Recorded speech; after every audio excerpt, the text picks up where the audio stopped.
Hey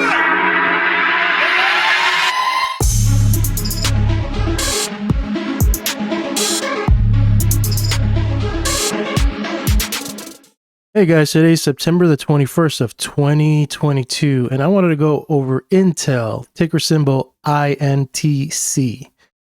As a disclaimer, I am long Intel. I bought a position last week, so I am, as Marin Katusa would say, I have skin in the game. Skin in the game is the phrase. So without any further delay, let's get into this. I'm going to show you the reasons why I'm bullish. And we're going to break it down from cycles to Elliott Wave. You're going to see some things are not creating a cluster, but you know, in trading, these are the kind of things you'll come across, and you just have to make a decision and factor risk, how much you're willing to risk. So let's get into it. This is the weekly chart. And for my nerds out there, you know, my geeks, nerds, I'm using data all the way from 2000, pretty much 2000 of August, and to current prices. There are 3 cycles that are important. There's 2 that are fractal and 1 that is like super fractal. I'm going to start with the bigger one, which is a 346. And I'm going to act like you guys already know my kind of model, my style of analyzing. I'm not going to kind of repeat things. I'm just going to just shoot information and you guys dissect it. The 346 is about to be bottoming out somewhere around maybe November. The next cycle is the 255, just already bottomed out in May, so that one's already pointing up. That one is not as strong, but it's there. The 174 is a little stronger in regards to Bartel. This one is already bottomed out, I believe, you could say maybe this week. So if you take 174, 255, and 346, this is the composite that you get. And when you do a composite, the correlation is pretty good, is 0.52. When you do them individually, there's no correlation. So that's not, you know, it's not great, but it's not bad either. Next is the fractal. The fractal is 84. You can see that it's a little more tighter. This one already bottomed out. And also the 92 already bottomed out, hit a trough, and I was working on the cycle up.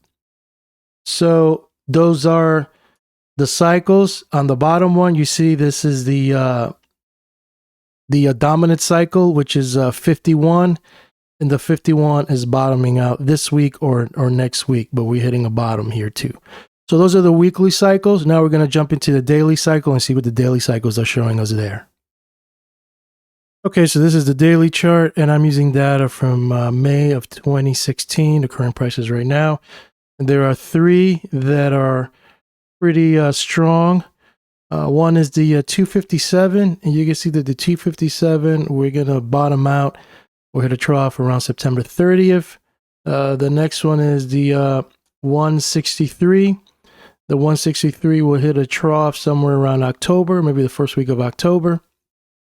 And the last stronger one here is the 104, which is we just hit a trough or a bottom somewhere around September 7th. Create a composite of those 3, and this is what you get. Mind you, all of those individually, correlation wasn't really good at all. Let me double just check. Yeah, that one, that's the 257. The 163, no good correlation. And the 104, no good correlation. Merge them all together, and this is the composite, and we're hitting a possible cycle low or trough pretty much this week. Correlation is pretty good, 0.57. So that's what the daily chart is telling us there. Okay, in this next clip, this is a seasonality chart of Intel. So this is a percent of months in which Intel closed higher than it opened from 2018 to 2022. So you guys know my style. I use 5, 10, sometimes 15, and go straight to 20. As you can see, September is pretty weak. October is even weaker. So that means that there could be more downside. November looks like it's pretty strong, and December and January and March. If we go to the 10-year, you can see that September is a little stronger, but not by much. October is much weaker, and then November is pretty strong, and December is a little stronger. Using a 10-year, you can see that May looks like is the strongest, actually.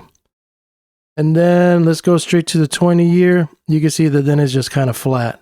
October having a little bump, but not much. But November looking pretty strong compared to the rest of the month. Let's look at the 15 for giggles here.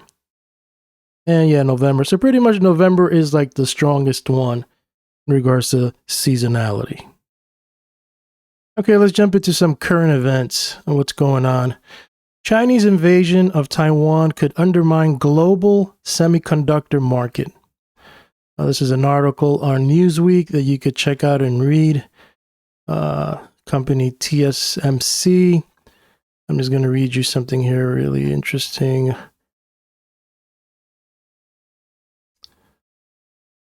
Chinese control over Taiwan's semiconductor manufacturing capacity would therefore have profound disastrous impact on global supply. First, Beijing could simply turn off the spigot of supply for its adversaries.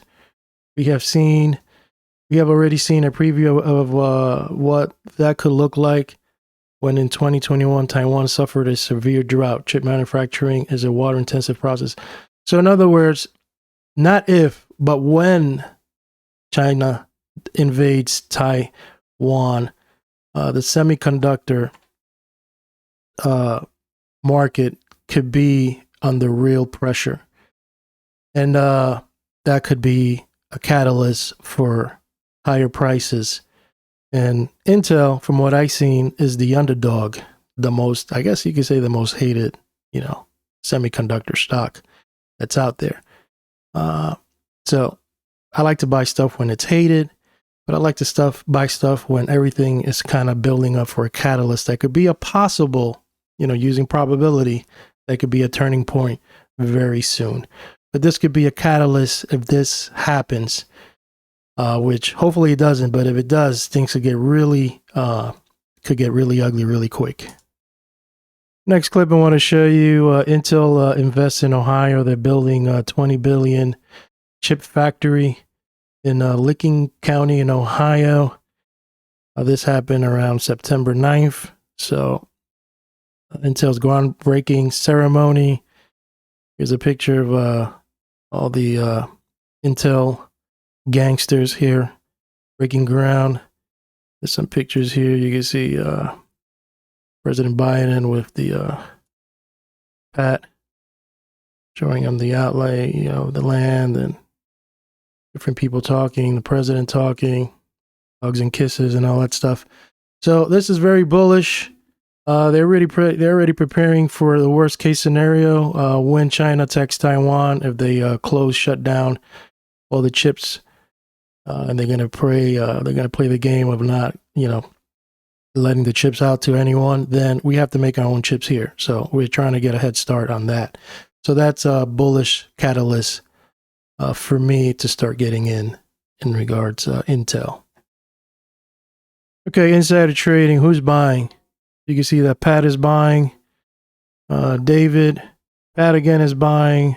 Omar, and this happened all this year. Everybody's been buying. The latest buy was August 24th. 33, 44, 45. I got in around 28 using one Gans technique. 28 was the sweet spot. And also, can it go lower? Yeah, it could go lower. I'm going to show you some things that maybe, it could even push lower. But if it does go lower, I'm going to be picking up a little more. I'm not buying like 1 billion shares, but, I'm buying some. I'm getting skin in the game. And 20 is a nice little sweet spot also. 20, 22. If it ever gets there, I'm going to pick up some more there. But you can see that there's a few here that's sold. But there's a lot of buying now. So, and I got in at a better price than all these guys right here. So that's the insider trading. Okay, so this is my Elliott Wave chart. So this is a monthly. The monthly showing you that we're in a wave 4 here and that we are working on a wave 5. 5 wave could be potentially 84, somewhere out there. Another way you could look at this, at the bigger picture, this could be 1, 2, 3. We're working on 4, and we're going to work on wave 5. So yeah, either wave 5, it's possible. But that's what it's showing, doing the calculations. On the weekly, it already says that we hit a wave 5 somewhere around January 24 of 2020. You can see the ABC patterns. Mind you, I want to show you also that on the monthly, it's showing as support. Good support would be 21, 21, 22, around there. So that's a good area. If it ever pulls down there, believe me, I am pulling the trigger. I'm going to pick up some more. Right now, I just want to get some skin in the game. So wave 5, ABC up, 1, 2. So on the weekly, showing that we're working on wave 3. This could be a possible wave 3, maybe a 4 going up, and then a 5 even pushing lower. It says a 5 could be, this is a projection, not saying this is going to happen, 555. I don't know if that's going to happen, but you know what? You never know. Possible wave 3. Actually, that's a negative 5, so that's definitely not going to happen. If anything can happen, it could probably be that this could be a wave 3, and then you're already pushing into negative. But, I won't rule it out, but that's what the program is showing.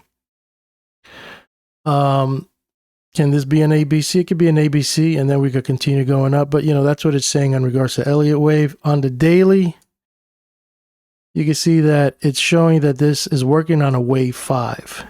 So this makes a little more sense to me.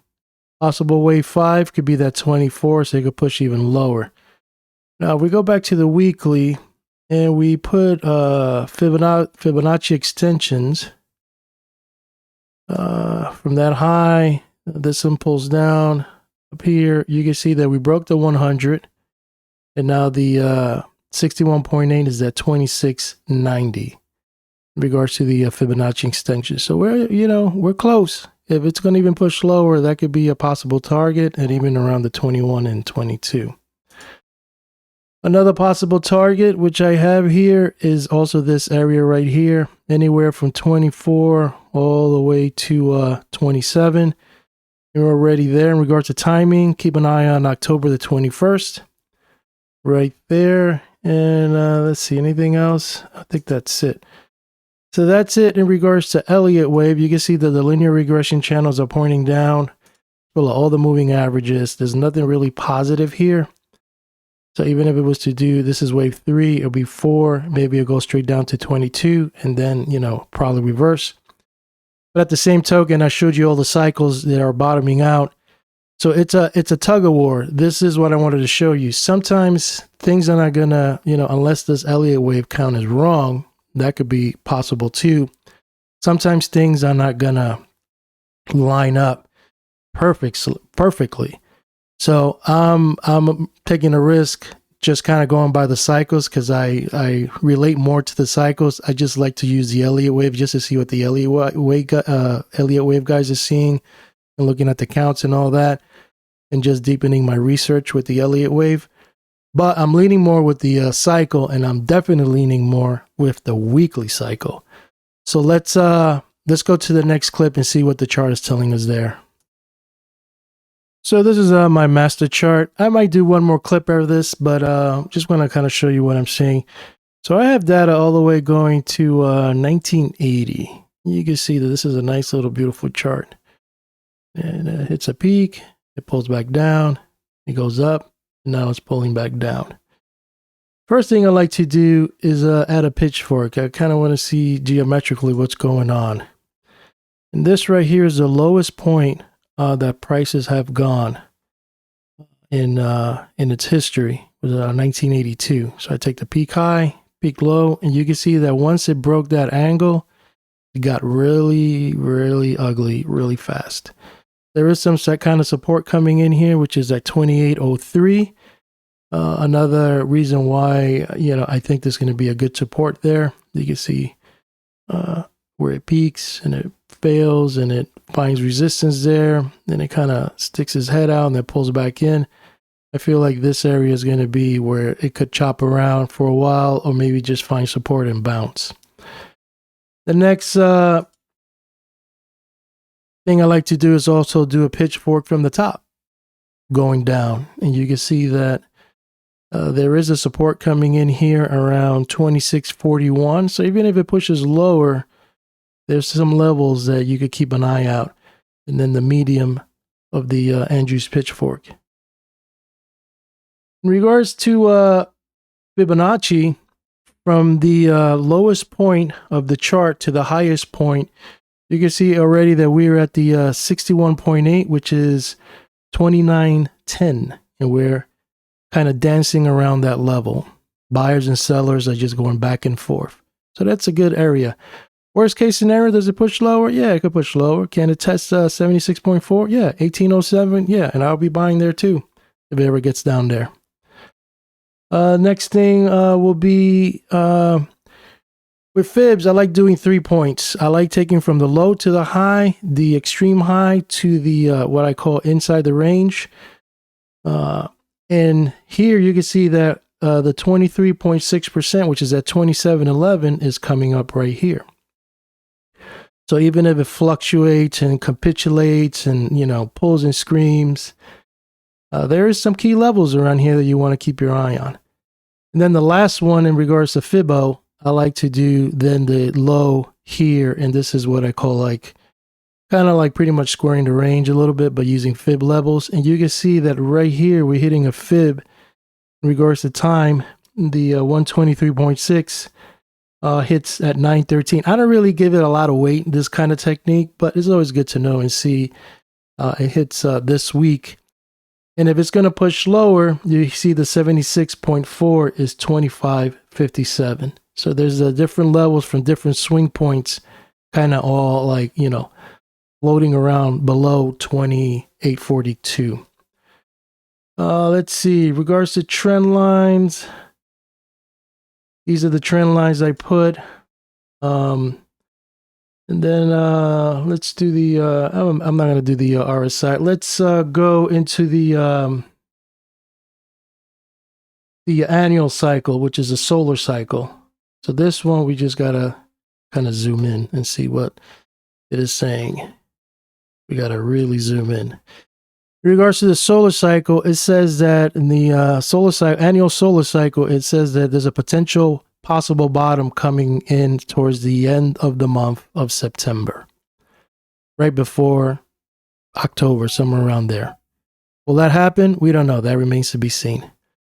So that's what that cycle is saying. In regards to spectrum analysis, here is some cycles I've been using here. The RPO. And the red line, you see, it's also bottoming out right here. And there's the green and the blue that already bottomed out here. So we create a composite of that cycle. And though it's not perfect, it already bottomed out here. And now the cycles are going up while price action is still pushing lower. We'll take all those out. And then we'll go into our natural cycles. And there's a few things I want to show you here. Annual is kind of pretty much like the seasonal. Let's open this up a little more. Oh. And let's go close over here because we want to focus on this area. Potential swing low.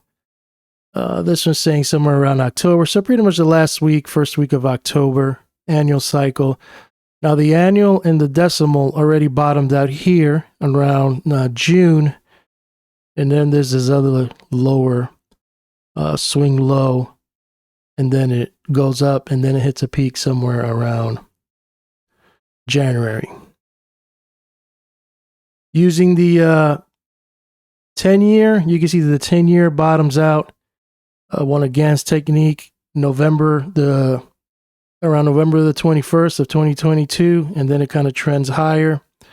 If we do the 20-year, he also, said to use the 10 or the 20. You can see that the 20-year is bottoming out somewhere around the first week of October. So let's take that out. Let's put the annual, the decimal, the fast annual, the mid annual, and this is what you kind of get here. Now we take all these out and do some quantitative analysis in regards to buying strategy. It shows that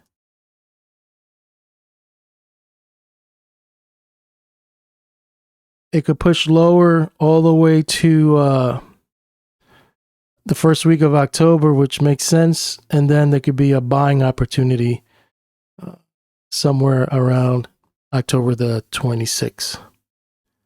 That it goes up and then it goes down and all that. So it kind of goes back and forth. So using this technique, this algo, it shows that October the 27th could be a buying opportunity going up. So that's that in regards to seasonality and some quants. Let's take that out. What am I? Oh, one more clip I want to show you, and then I'm going to end this video. Okay, if you made it this far, it's because you're really into Intel. You want to know what's really happening and what insights you could get. One of the things I like to do is just get a yearly chart and just kind of see what kind of movements regards to time Intel does. And as far as I could go back as 86. I got data from 1980, so I wish I could get, more, but I work with what I got. So from 1986, to this high, that was what, for 15 years right there. And then when it pulled in 3 years. 3 years in, and then it kind of went sideways, kind of lower, and then it kind of made a low here in 2009. So you can see that from this 2000, that was 10 years. One of Gann's number, 5 and 10, 20. So you can see that 10-year, we made a low from that high. And then you would think, all right, well, 10 years out, maybe it could be a high. It went 2 years extra, pushed over, and made 12 years into a high. Not a new high, but just kind of from the low. Now we're 3 years in. So if you look at this, you can see like, all right, so if anything, 3 years in, maybe we could kind of get this price action where it kind of stalls, goes up and down. So, this could probably be good for, a little swing trading. It'll be choppy if it's going to do this kind of pattern, or it could push lower. Now you can see that it went down 82, minus 82.92, and we're already minus 58. So, if it was really to get some moment, push lower, it could really push lower. It's going to do a, measured move. That's what, 13, 12 bucks, somewhere around there, 11, 20, being 71, minus 72. If we're gonna test that swing pivot low, that's like 11 bucks. That's 82. So that's kind of roughly a measured move, somewhere around there. If it was to go down there.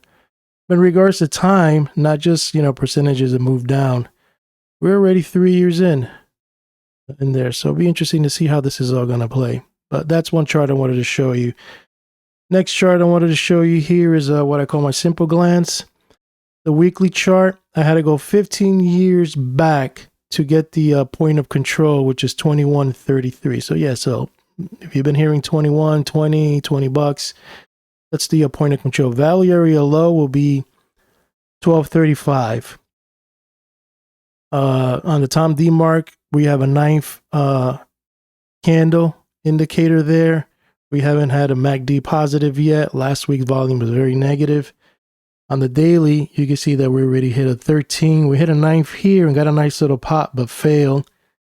And now we hit a 13.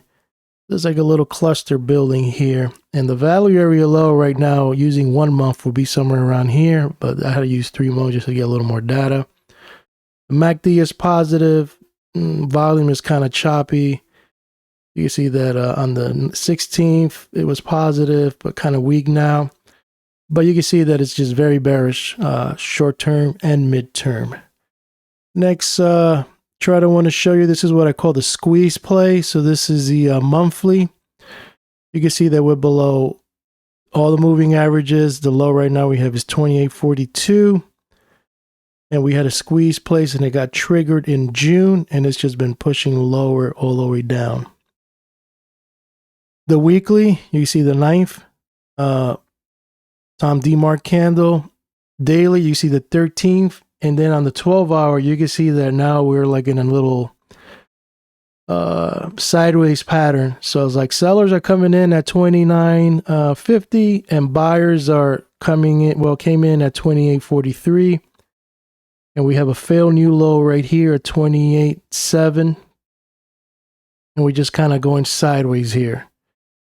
With a little, divergence going on, but that's the price action here in regards to that. And the last clip I want to show you is my mid-point chart.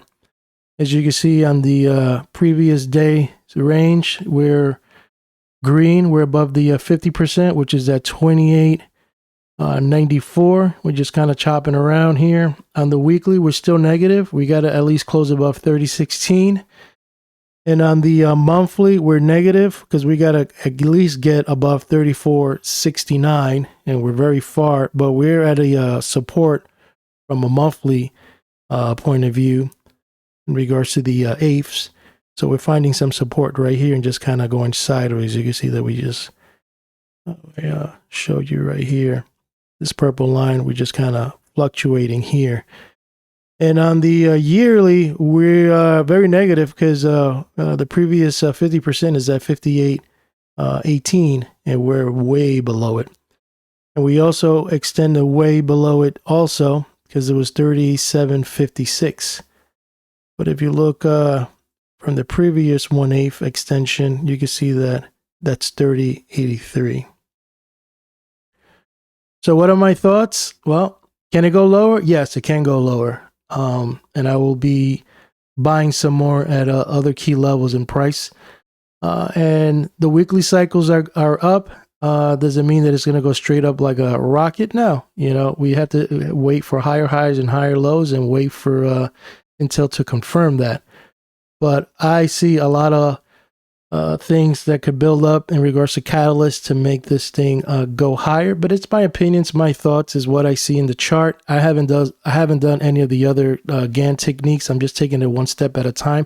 So this might be like my part 1 video or first series. Once I have some time and I can research Intel more, I'll show some videos on that. But in the meantime, hopefully you like this video. If you're bullish or you're bearish, let me know your thoughts. Tell me why. But you kind of see like my thoughts on why I think, we're very close to a bottom, swing low, and potentially go higher from here. And let me know your thoughts and we'll take it from there. Hopefully you like this video, and I'll keep you posted on Intel using double GAN price and time technical analysis.